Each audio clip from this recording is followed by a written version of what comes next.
ସମ୍ବାଦ ସାହିତ୍ୟ ଘର ପକ୍ଷରୁ ବୃକ୍ଷରୋପଣ। ଖଣ୍ଡପଡ଼ା ସମ୍ବାଦ ସାହିତ୍ୟ ଘର ଆନୁକୂଲ୍ୟରେ ଆଜି ବୃକ୍ଷରୋପଣ କାର୍ଯ୍ୟକ୍ରମ ଅନୁଷ୍ଠିତ ହୋଇଯାଇଛି।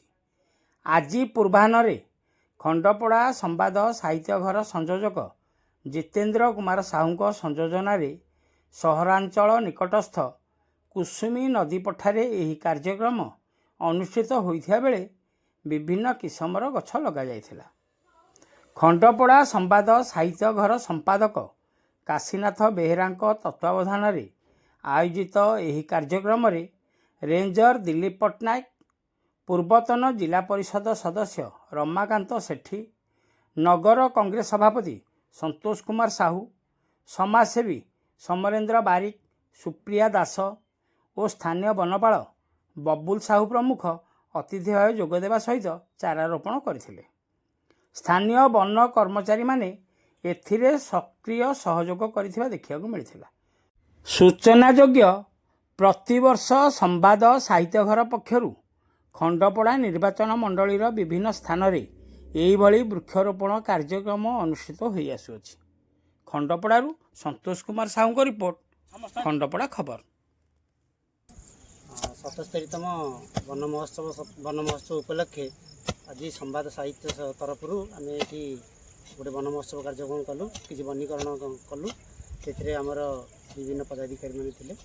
ତା ସହିତ ଏହି କାର୍ଯ୍ୟକ୍ରମକୁ ମୁଁ ସ୍ୱାଗତ କରୁଛି। ତାଙ୍କ ମାଧ୍ୟମରେ ସମ୍ବାଦ ମାଧ୍ୟମରେ ଆମେ ସବୁ ଜାଗାରେ ବୃକ୍ଷରୋପଣ କାର୍ଯ୍ୟକ୍ରମ ଏମିତି ତ୍ୱରାନ୍ୱିତ ରହୁ ଏବଂ ଜଙ୍ଗଲ ସୁରକ୍ଷିତ ରହୁ, ପରିବେଶ ସୁରକ୍ଷିତ ରହୁ। ସମ୍ବାଦ ସାହିତ୍ୟ ଘର ତରଫରୁ ଗୋଟେ ଅଭିନବ ପ୍ରୟାସରେ ଆମର ଦୀର୍ଘ ବର୍ଷ ଧରି ଏଭଳିଆ ବୃକ୍ଷରୋପଣ କାର୍ଯ୍ୟକ୍ରମ ରହୁଛି। ସବୁଠୁ ବଡ଼ ସହଭାଗିତା ହେଉଛି ଆମର ବନ ବିଭାଗ ସହାୟତାରେ ପ୍ରତିବର୍ଷ ଆମ ବ୍ଲକର ବିଭିନ୍ନ ସ୍ଥାନରେ ଆମେ ବନୀକରଣ କରୁଛୁ।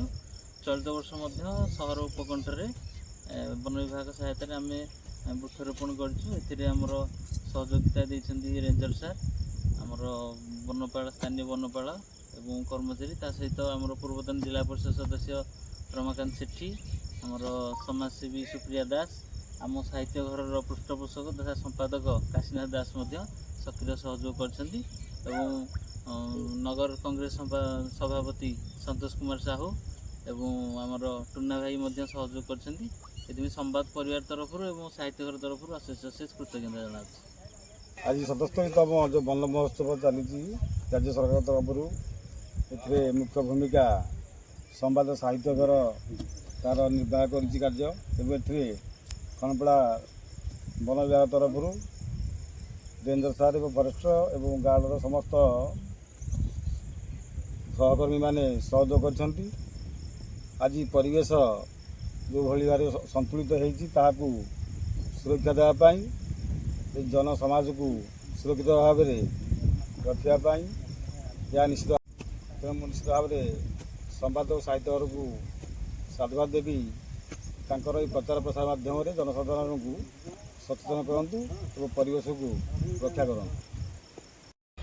ନିଶ୍ଚିନ୍ତ ରୂପେ ମୁଁ ନିଜକୁ ଆଜି ଖୁସି ଅନୁଭବ କରୁଛି ଏହି କାର୍ଯ୍ୟକ୍ରମରେ ଯୋଗ ଦେଇକି। ଆଜି ଆମର ସମ୍ବାଦ ସାହିତ୍ୟ ଘର ଏବଂ ଆମର ଖଣ୍ଡପଡ଼ା ବନ ବିଭାଗ ତରଫରୁ ଗୋଟେ ସୁନ୍ଦର କାର୍ଯ୍ୟକ୍ରମ, 77ତମ ବନ ମହୋତ୍ସବ ଚାଲୁ ରହିଥିବା ବେଳେ ସାରା ଓଡ଼ିଶାରେ ସମ୍ବାଦ ସାହିତ୍ୟ ଘର ତରଫରୁ ଯେଉଁ ସୁନ୍ଦର କାର୍ଯ୍ୟକ୍ରମ ନିଶ୍ଚିନ୍ତ ରୂପେ ପ୍ରେରଣା ଦେବ ଆଗାମୀ ପିଢ଼ିମାନଙ୍କୁ। ଏଇ ଯେଉଁ ବୃକ୍ଷ ରୋପଣ ଗୋଟେ ମହତ କାର୍ଯ୍ୟ ଆଜି ଚାଲିଛି ଆମ ନୂଆପଲ୍ଲୀ ଅଞ୍ଚଳରେ, ନିଶ୍ଚିନ୍ତ ରୂପେ ସାଧୁବାଦ ଦେବୁ ଆମେ ସ୍ଥାନୀୟ ରେଞ୍ଜର ସାର୍, ବନପାଳ ସାର୍ ଏବଂ ସାହିତ୍ୟ ଘରର ସମସ୍ତ ମେମ୍ବର। ଯାହା ହେଉ ମୋତେ ଆଜି ଏଠାରୁ ଡାକିଥିବାରୁ ମୁଁ ମଧ୍ୟ ଗୋଟେ ମହତ କାର୍ଯ୍ୟରେ ଆଜି ଯୋଗଦାନ କରି ନିଜକୁ ଗର୍ବ ଅନୁଭବ କରୁଛି।